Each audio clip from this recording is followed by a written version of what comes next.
ยืมได้บ่เนาะรอบนี้เนาะอยู่ว่าจังได๋บ่รอบเก่าเห็นจะได้ใส่เราขึ้นอยู่มายืมบางยานมาแขนได้เนาะ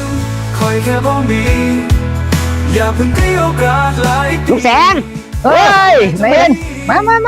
นั่งหน้ารออยู่นี่โอ้ยเดี๋ยวคนมันรอเหรอเนาะเฮ็ดจังไหนมันก็รอเด้นั่งก็รอเพราะว่าแต่ยืนแต่นั่งน่ะมันรอเราอยู่แล้วล่ะเพราะอันได้แสงนี่ก็ว่าอยู่อีท่าใดก็คือเก่าล่ะเนาะไปจังไหนมาจังไหนก่อนเด้โอ้ยคิดฮอดสุดโอ้อยากมายามโอ้ยพยายามดูโพดเว้ยเจ้าก็ได้โอ้ยคนที่ฮอดกันนั้นไปมาหาสู่กันนี่แหละลุงก็ไปมาหาสู่กันนี่ล่ะบ่ได้ว่าดอกก็เว้าหยอกไปซื่อๆนี่ล่ะโอ้ก็บ้านนะอันนั้นลุงแสงอันไปฟังอันเรื่องการเฮ็ดบุญเฮ็ดทานบ่เฮาเฮ็ดทานนี่เฮาได้บุญจังซี่นะได้นั่นเนาะไปวัดอันพระเพิ่นเทศน์ให้ฟังนี่เนาะส่วนของการให้ทานไปฟังอยู่ดอกเพราะว่าเฮ็ดบุญเฮ็ดทานคนห้อยมันก็เคยฟังตัวแม่นจังหมู่นี่จังพระเวทสันดอนหมู่นี่เด็กเพิ่นก็ยังทานลูกทานเมียเด้แล้วคุณจะได้บุญตอบรับกลับคืนมานะก็ได้ดีแต่ว่ามันจังสิเข้าใจอยู่เนาะก็เห็นคือเข้าใจไปเฮียนทำไป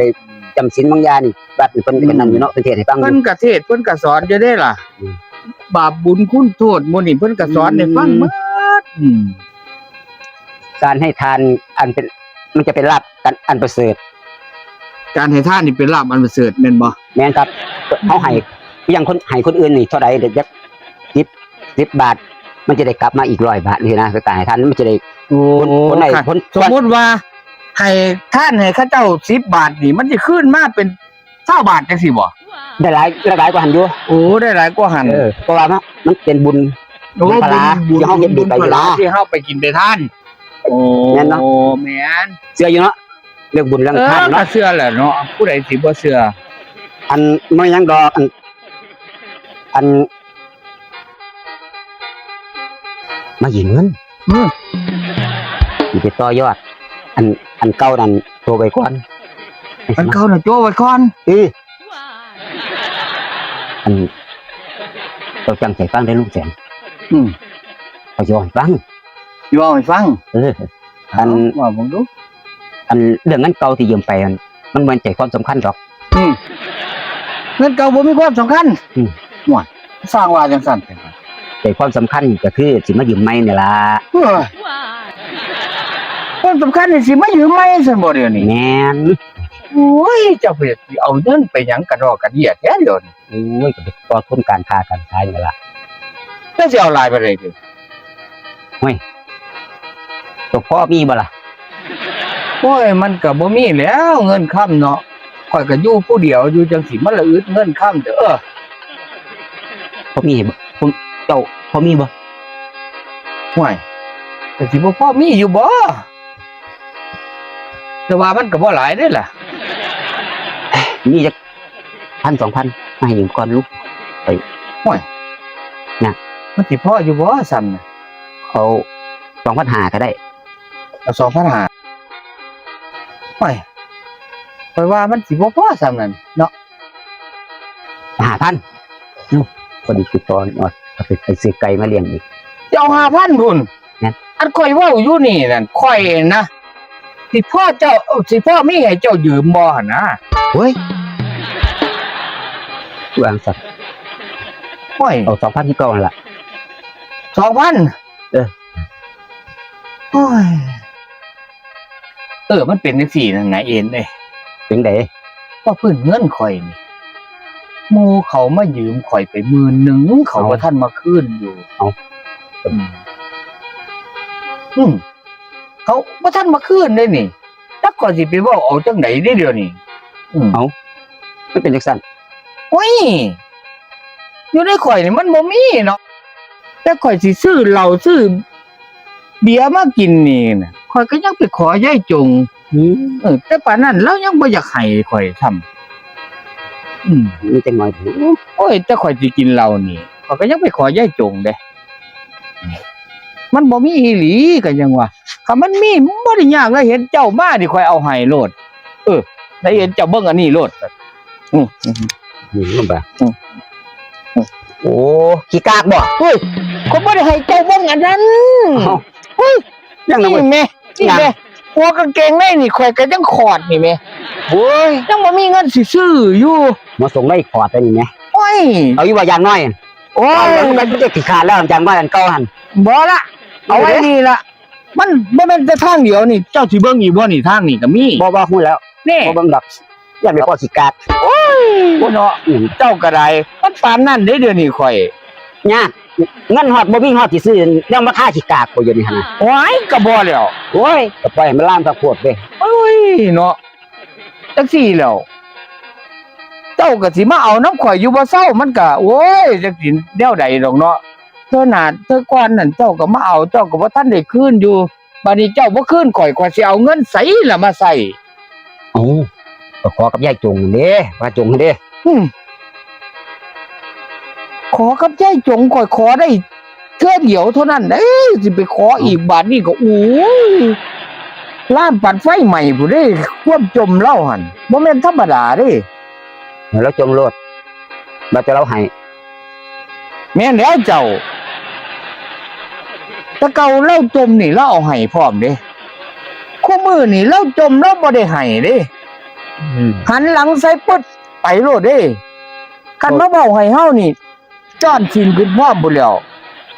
โอ้ยเนาะ กันเฮาเว้าเรื่องนั้นนี่กินดากนี่โลด โอ้ยเพราะเจ้าได้จะเสียงเงินใส่เอาเด้ จักว่านี่แหล้วขนาดเจืองไว้มันยังหาเห็นเด้ แต่ตอนนี้จำได้ว่าเสียงหมองได้เสียงยังอยู่บ่ที่ โอ้ 2,000 ยมันบ่ยังดอกเข้าไปหมดแล้ว คิดดีๆ ข่อยเหนื่อยแต่คิดแล้วขนาดก็เชื่องไว้บันไดมันยังเห็นเนี่ย บ่อยู่นี่ข่อยบ่ได้บ่พะลุงมัน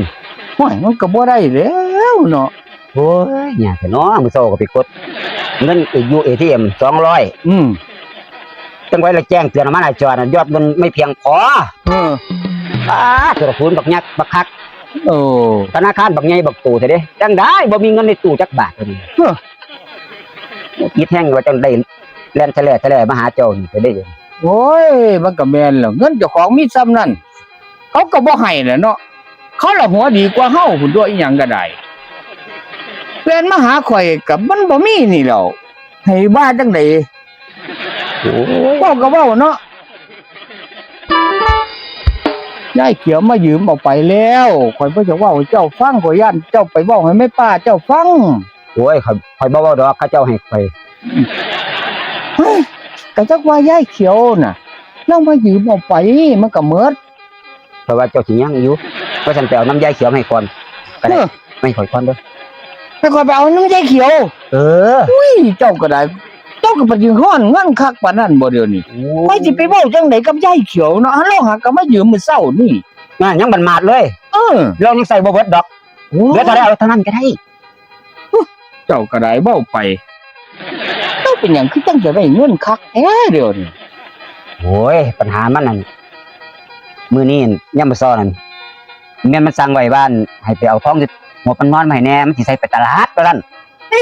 เจ้าก็คือบ่ไปเอาให้เขาซั่น ปัญหาใหญ่มันนั่นทองบ่ได้อยู่หัวมันนอนอยู่นี่หั่น แล้วมันอยู่ไสซั่น อยู่ตลาดน้ำพุ่นน่ะว่ายากใจเย็นจับเงินไปไทยมากเลยได้อยู่นี่หั่น โอ้จะเอาเขาไปไทยท่องพวกอยู่นี่เจ้าท่องประจำซั่นวะเดี๋ยวนี้นี่เนาะ เอาไป ก็ จำ จังซี่แล้ว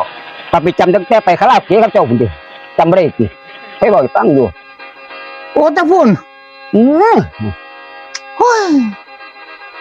เจ้าสิเอาไปมื้อนี้บ่ หวยเจ้าบ่ดวนนี่ข้อ คั ขาน ซั่นเจ้าสัญญาข่อยเด้อ เออบ่ยากจักนิด มันมีอยู่แต่ว่าเจ้าต้องเอามาคืนข่อยให้หมดเด้ทางอันเก่าอันใหม่ดิ โอ้ยให้ฮอดดอกลุง เจ้าสิคิดดอกร้อยแล้วจะได้ก็แล้วแต่เจ้า บ่ยาก ให้ได้เบิดล่ะ มันบ่ยากซั่นเจ้าดีใจไปโลดข่อยสิให้อยู่แต่ว่ามื้อนี้หั่นข่อยสิพาเจ้าไปอันหนึงเดี๋ยวนี้ เป็นหยัง โอ้ยไปเอาเงินบ่ข่อยเสื่องไว้สิไปคาราโอเกะซะก่อนไปอยู่บ่ ไ ไปแล้วเนาะ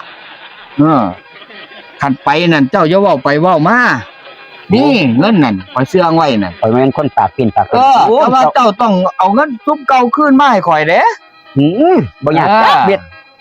เจ้าก็ฮู้นิสัยข่อยเนาะเป็นคนจังไดเนาะ ก็แม่นอยู่คนเคยไปนํกันเนาะไปให้ผู้สาวนางตักจะคืนแล้วก็มา ติดใจเล่น จะติดใจตัวนั่นร้านเจ้าพาไปไป ไปย่ำใดพุ่น ละโอ้ยกินเบิดน่ะ ข่อยติดใจอันนึงแหมเข้าไปฮอดเลยมันก็ไปเย็นเบียร์เย็นเหล้ามาให้เฮากินโลดเนาะบ่ยมาสร้างคักว่ะสาวคาราโอเกะ ผู้อยู่เฮียนบ่ได้ยินให้กินจักเที่ยบ่อยู่นี่หั่น ว้ายผู้อยู่งั้นมาสิเย็นกินจักเทื่อแต่ขนาดบอกหาข้าวก็พุ่นอยู่ในตู้เย็นหาเปิดกินเอาพุ่นแล้วเพิ่น โอ้ มันบ่เป็นธรรมดาเด้แต่ว่าไปหั่นนี่เย็นทั้งเบียร์เย็นทั้งเหล้านั่งหอดตักหอมหอดแก้มยังว่าโอ้ยอันนี้ล่ะค่อยดีใจแฮง เงินลำออกจากกระเป๋าลอยๆอยู่ให้เขา ข่อยบ่ได้ว่าดอกซ้ำนั่นโตขอแต่ว่าโอ้ย แสงสายเปย์ตัวนี้ โอ้ยลองเบิ่งซั่นแล้ว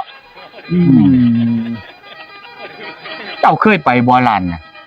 ร้านใหม่อีกบ่ ร้านอยู่ในป่าพุ่นป่าพูนทาง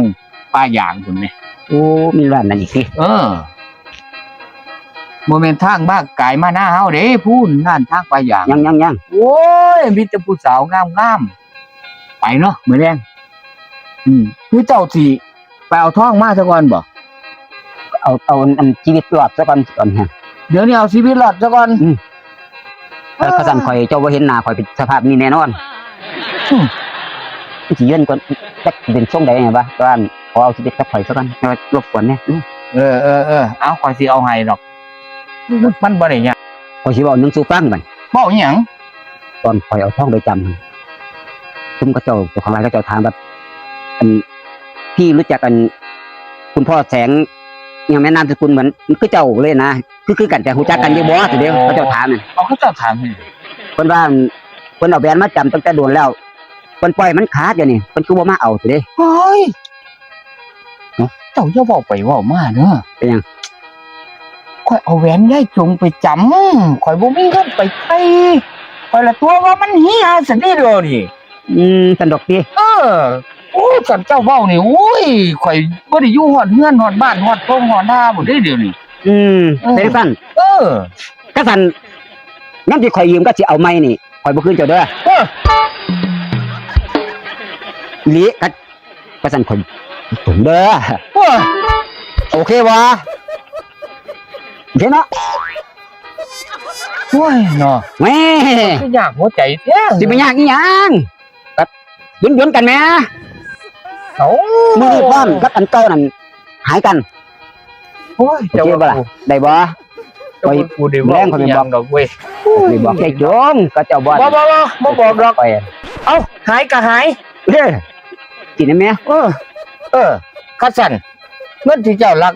เงินน่ะเกตไปหั่นเงิน10,000หั่นเอ้าไปคาราโอเกะกับข่อยแหม ไม่หยังบัดนี้ คัดสั่นข่อยไปบอกนาเกตเด้ น้องสิบอกให้หยัง ไว้บอกตัวเนาะแต่เจ้าก็ยังสิไปบอกยายจงเนาะ สิรู้แล้วจังได๋ก็ยืนหั่น คัดสั่นเงินเจ้ายืมข่อยไปน่ะเจ้าต้องเอามาคืนเด้ให้มาคืนข่อยก็บอกนาเกตคือกันนั่นล่ะ ไว้อย่าไปบอกได้ ไว้บ่บอกจังได๋เนาะแต่เจ้าก็ยังสิไปบอกยายจงเนาะ ชีวิตข่อยทุกเครื่องเบ้นั่นน่ะก็สิไปบอกจังซั่นน่ะเพิ่มคดีอีก คัดสั่นเจ้าก็เอาเงินมาคืนข่อย โอ้แม่นบ่บัดนี้ ไว้สิบ่แม่นจังได๋เจ้าก็เว้าไปเนาะเจ้าเอาไปแล้วเดี๋ยวสิบ่คืนข่อยไว้ข่อยก็บอกนาเกตโลดแล้วเนาะ โอ้อย่าฝากไปบอกเขาเด้อเพิ่มอีกคดีอีกหลายคดีได้ข่อยยังค้างอยู่ ไม่ตั้งแต่ข่อยเฮ็ดแหวนเฮียนี่ก็เจ้าก็อย่าไปบอกยายจงเด้มันเป็นเรื่องที่สำคัญที่สุดก็คือแหวนเฮียน่ะ รู้แล้วอันใหม่สิได้บ่หมื่นหั่นนะแต่ก่อนหั่นนะอันใหม่หั่น ข่อยคันเจ้าสิคืนข่อยก็ให้แล้วเนาะหาเว้า เป็นก่อนละ รถ เอาไปแล้วสิบ่คืนเนาะข่อยก็บ่อยากให้แหล้วเนาะเงินนั่นมันมาสิอึดน้ำใส้แสงนี่หลายแท้ ขึ้นอยู่ดอก เว้าจังซั่นนี่แม่มันยังเข้าใจกันคันเจ้าบ่คืนนั่นข่อยก็บ่ให้เจ้าคันเจ้าสิคืนอยู่หั่นโอ้ยได้ไปทั้งคาราโอเกะพุ่นแล้วใจบ่ข่อย มึงเข้าใจก็เข้าใจคือกันแต่ว่าสิยากกิน ซ้ำเจ้านี่โว้ยข่อยเลี้ยงได้เต็มที่เจ้าสิเอาหลายปานใดคันเว้าถือใจข่อยคนนี่มันมักง่องอยู่เด้อน่ะอันเอ็นเอ้ย เอาหลายปานใดแต่ว่าต้องใส่คืนอยู่เก่าล่ะติ เงยก็ใส่คืนแหล้วเนาะ เดี๋ยวมันบ่แฟร์กับไผ เจ้าก็ได้เอาเงินผู้อื่นไปก็ยังสิบ่ใส่อยู่ โอ้บ่มีบ่หนีบ่จ่ายเนาะ หึ ยามมีละจ่ายแน่แต่ช้าหน่อย แต่ถ้าช่วงไปหายกัน โอ้ยว่าไปเจ้าก็ได้ ต้องดูๆล่ะเจ้าบอกหยอกบ่เลย แต่เจ้าก็บ่มีเงินคักปานนั้นบ่จังมายืมข่อยเดี๋ยวนี้ โว้ยเจ้าก็อย่ามาดูถูกข่อยปานนั้น ข่อยดูสูจังไดเดี๋ยวนี้ เงินในบัญชีข่อยนี่ใส่ฮอดมือตายหุ่น เอาตัวจังซั่น แต่ว่าต้องตายมือกันเด้ ต้องตายมือจังสิได้ ว้าจะเฮ็ดตาเป็นนักกินไปอยู่เนาะ ก็ซ้ำเก่าหั่นล่ะเจ้าว่าบ่อันชาพนกิจนี่จังว่าข่อยอยากเลิกเดี๋ยวนี้ข่อยบ่อยากอันจ่ายเลยได้อันชาพนกิจนี่ เป็นยังไง เฮ้ยเฮาตายไปแล้วเฮาสิได้ใช้บ่ นั่นแหล้ว ลูกเมียบ่ตัวใช้ ไม่ก็สิตายเฮ็ดหยังซั่นน่ะเขาบ่ตายซั่นแล้ว ว้ายมันสิเลือกความตายได้เนาะ ว้ายเลือกได้แล้วเนาะ โอ้ยความตายนี่มันตายแขนคอสุบาทย่างบ่ดิจะเว้า ว่ามึงมีปัญญาตายนำเพิ่นดอกข่อยอันข่อยยังทุกข์อยู่มึงมีปัญญาสิไปเป็นหยังดอก เจ้าบ่ตายก็อย่าคันเจ้าบ่ตายนี่เจ้าก็บ่ได้ใช้เงินชาพนกิจเขาบ่ให้เจ้า ตายไปแล้วเขาตั้งสิให้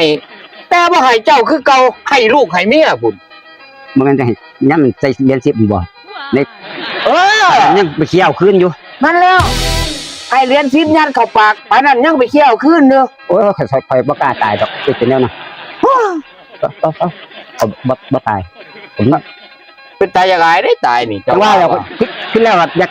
กอายก็สิเฮ็ดแบบข่อยบ่ตายดอก เนี่ยนี่คือกัน ตอนเฮายังมีชีวิตอยู่นี่เฮาอยากได้หยังเฮาอยากกินหยังเฮาอยากไปหยังก็พอสิให้เฮาไปแม่นบ่ล่ะ ตัวเนาะ อยากกินโอ้ยอยากกินข้าวนี่กับแนวแซ่บๆเด้ก็บ่ให้เฮากินได้เดี๋ยวนี้บัดตายไปแล้วเอาเฒ่าว่าท่านมากินเอาไว้อยู่ข้างเราหั่นชาติเราหั่น ได้กินบ่ล่ะ สิได้กินจังได๋แม่งว่าตึกอยู่ บ่ได้กินซ้ำ บ่ได้กินซ้ำอันที่เจ้ามักเจ้าชอบนั่นมากินเด้อเฒ่าเจ้าก็บ่ได้กินอีก บ่แล้ว อันสรุปแล้วนี่เจ้าตายแล้วบ่เดี๋ยวนี้ ก็บ่ตายแล้ว เอ้า ก็เห็นเขาตายเนาะ ก็ฮู้ดีแท้ดอก ว้ายเจ้าเบิ่งดูแต่ว่าบ่เป็นตาอยากตายได้ไหนเห็นคนเฮานี่ถ้าตายไปแล้วนี่บ่ได้หยังจังแนวเจ้าจะคิดว่าเจ้าสิได้เงินเข้าบ้านกิจก็บ่ได้ข้าวก็บ่ได้กิน เพราะฉะนั้นมีหยังกินน่ะเอาซื้อมากินโลดแซ่บๆโลดอย่าไปให้หัวมันเมียหั่น ถามแน่ ถามหยังนั่น ผู้ที่เขาเจ้าตายไปแล้วนี่จะว่าเขาเจ้าไปสบายบ่ ว้ายข้าเจ้าไปทุกข์ยากข้าเจ้าบ่สบายข้าเจ้าก็คืนมาเท่านั้นตัว โอ้แล้วเจ้าอยากสบายอยู่บ่ ว้ายท่านอยากสบายมันก็อยากสบายแหละเนาะ ไปตัว ว้าย เอ้าอยู่นี่เจ้าก็ทุกข์ก็ยากอยู่บ่แม่นบ่ถึกเมียให้เมียจม ไปแล้วก็สบาย อยู่มันก็บ่ทันอยากไปสบายคักปานใบปานนั้นเนาะเห็นว่าก็ได้ ยังบ่ทันพร้อม จักกี่ไร่ก็ได้ไปเที่ยวคาราโอเกะม่วนๆจักห้อย10เทื่อคือละ20เทื่อนี่ก็ยังไข่อยู่ดิเห็นว่าซ้ำนี่แล้วก็ได้คือเจ้าว่าข่อยบ่มีไฟซั่น โอ้เจ้ายังแข็งแรงอยู่ไปว่า โอ้ยลองเบิ่งซะแล้วซ้ำเตะปิดนี่ข่อยไปฮอด10หน่วยพุ่นจิ้วโอ้ยบ่แล้วเตะบ่ไปพุ่นแล้ว ปิดมีบ่ไปแต่คนนี่ไปแล้วนายรันพรเอง คนเฮานี่มันก็ต้องเอาจังซี่ล่ะมันจังสิท่านลูกท่านเมีย เด้อเนาะ ถ้าท่านมันบ่ทันลูกทันเมียเฮาบ่ต้องให้มันอยากหยังเข้าซื้อกินโลด แม่นแล้ว ใครตัว สิถ่ายเมียนโน่นนี่นั่น โน่นนี่นั่นเอาอันนั่นอันนี้โอ้ยเจ้าอย่าไปกินจังซั่นจังซี่บัดตายไปแล้วมันบ่ได้กินคนเฮาเจ้าว่ามันสิได้กินอยู่บ่ บ่ได้กินแล้ว โอ้ยแม่นอยู่แล้วตับไก่ไตไก่เนื้อไก่เอาไปไว้อยู่ซ่านเหล้าหั่นบ้านนี้เฮาสิได้กินบ่โตก็บ่มีกระดูกก็บ่ยังพุ่นน่ะเจ้าเว้าไปลองเบิ่งซะแล้ว สรุปแล้วเจ้าก็อย่าไปบอกกันเมียก่อยเด้ออันเรื่องแม่งท้องหั่นน่ะ โอ้ปล่อยข่อยบอกเมียเจ้าคือกัน เจ้าอย่าไปบอกเมียข่อยเด้กระท่องคือกันนั่นล่ะ ยากดอก คันเจ้าบอกนี่โอ้ยข่อยก็ข้อขาดเด้ อันสรุปแล้วได้บ่มื้อนี้คือสิบ่ได้เนาะก็สั่นก่อยเฝ้าเมื่อเมียมันคล้องอยู่ โอ้ยเอาบ่ทันได้ละมื้อนี้เอา สิได้ไปแก้ตัวต่างไปซะก่อนนะ ไปแก่ตังค์ เด้อเจ้าเด้อ ไปโอ้ยซ้ำหน้าเอ็นมาสิได้กินกูคิดว่าสิมาเอาเงินน้ำกูโอ้ยมันมาสิได้คนเฮานี่คันบ่มีเงินแล้วมาเว้าจังซั่นจังซี่เงินเก่าก็ยังบ่ให้เฮาอยู่โอ้ยโคตรแล้วนายเอ็นยังสิมาเอาอีกโอ้ยไผสิมีให้เนาะแม่นมีหลายๆก็บ่ให้เด้เด่นบ่คืนเฮาจักเทื่อเอาไปแล้ว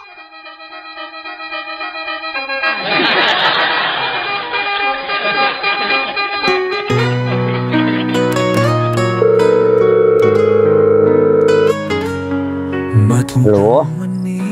เจ้าของมื้อนี้อ้ายบ่ทันได้มีเงินพาไปเที่ยวเด้อเป็นยืมเงินนำลุงแสงยังบ่ทันได้จังน้อยมื้อเนาะได้แค่ไปเที่ยวไอ้เอ็นล่ะก็คุยโทรศัพท์อยู่กับไผหั่นอันปลาดุกเดี๋ยวได้ไปสั่งปลาดุกไว้หั่น2 โลเดี๋ยวมาส่งยามใดเอามาขอเบิ่งดูเอามาสั่งปลาดุกเนาะสูอ๋อจ้าโอ้ปลาดุกอีจ้าเอาปลาดุกอีหลีโอ้โหเดี๋ยวเบิ่งสิไปเอาดอกมีเงินสิไปซื้อเอาดอกมื้อนั่นเด้อโอเคจ้าไปกินออมปลาดุกเด้อเจ้าว่า หลายเด้อ ไหนขี้ข้าหลายเจ้า เจ้าแหละจะซื้อมาอยู่ใส่ละเท่า ตลาด ที่อุ้ย